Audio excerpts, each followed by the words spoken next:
Hello అండి, అందరికీ నమస్కారం. Welcome back to our channel.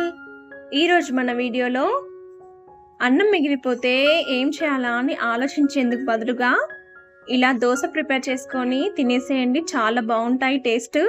Morning బ్రేక్ఫాస్ట్కి సూపర్గా ఉంటాయండి. మీకు ఇష్టమైన చట్నీతో సర్వ్ చేసుకోండి, చాలా బాగుంటాయి. దేంతో తిన్నా కూడా చాలా మెత్తగా ఉంటాయండి, నోట్లో పెట్టుకుంటే కరిగిపోతాయి అన్నమాట. నార్మల్ దోశ కంటే కూడా టేస్ట్ చాలా బాగుంటాయి. నేను చెప్పడం అని కాదు, కానీ మీరే ఒకసారి ట్రై చేసి చూడండి. దీన్ని ఎలా ప్రిపేర్ చేసుకోవాలో ఇప్పుడు చూద్దాం. ఈ దోశ కోసం నేను ఇక్కడ 2 కప్పుల వరకు మిగిలిన అన్నాన్ని తీసుకున్నానండి. మీరు అప్పటికప్పుడు వండి తీసుకున్నా పర్లేదు. ఇలా 2 కప్పుల అన్నానికి 1 కప్పు వరకు ఉప్మా రవ్వను తీసుకోవాలి. దీన్నే బొంబాయి రవ్వ లేదా సూజీ అని అంటారు కదా, ఆ రవ్వ అన్నమాట. అలాగే 1 కప్పు వరకు పెరుగును తీసుకున్నాను. అలాగే 1/2 కప్పు వరకు వాటర్ని యాడ్ చేసుకోవాలి. చూడండి, నాకు ఇది మిక్సీ జార్లో ఎక్కువైంది కాబట్టి నేను 2 తడవలుగా పట్టుకుంటున్నాను. ఇలా మెత్తగా గ్రైండ్ చేసుకోవాలి, స్మూత్ పేస్ట్ లాగా అవ్వాలన్నమాట. ఇప్పుడు దీన్ని ఒక గిన్నెలోకి తీసుకుందాము. అలాగే మొత్తం పిండిని కూడా పట్టేసుకుందాము. ఇలా పట్టుకున్న పిండిని ఒక్కసారి కలుపుకోవాలి. చూడండి, మనకైతే ఇలా రావాలన్నమాట. ఇప్పుడు ఇందులోకి రుచికి సరిపడినంత సాల్ట్ వేసుకోవాలి. నేనైతే 1 స్పూన్ వరకు వేసానండి. ఈ సాల్ట్ అనేది పిండిలో బాగా కలిసేలాగా కలుపుకోవాలి.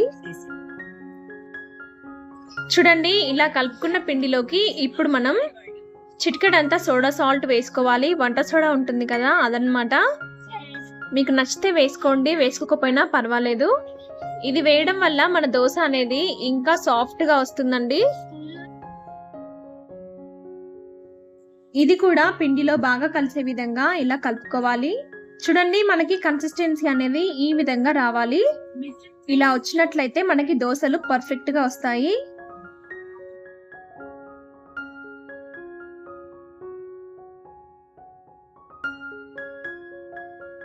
ఇప్పుడు స్టవ్ మీద దోశ పాన్ పెట్టుకొని ఇలా ఆయిల్ ని స్ప్రెడ్ చేసుకోండి. ఆయిల్ ని స్ప్రెడ్ చేసుకున్న వెంటనే దీని మీద లైట్ గా వాటర్ చల్లుకోండి. ఇలా చల్లుకోవడం వల్ల మనకి దోశ అనేది చాలా బాగా వస్తుంది.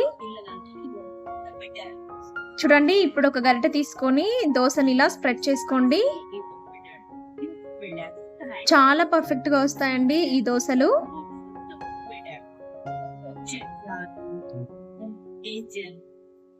ఇప్పుడు పైనుంచి కాస్తంత ఆయిల్ ని స్ప్రెడ్ చేసుకోవాలి.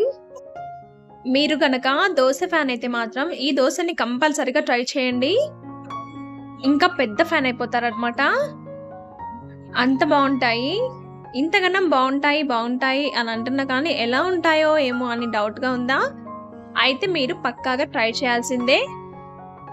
చూడండి, ఒకవైపు ఇలా కాలిన తర్వాత మరోవైపు తిప్పుకోవాలి.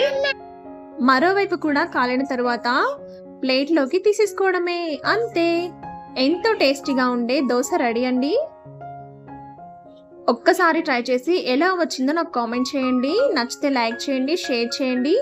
ఇలాంటి మరిన్ని రెసిపీస్ కోసం ప్లీజ్ నా ఛానల్ని సబ్స్క్రైబ్ చేసుకోవడం మర్చిపోకండి. Thank you for watching.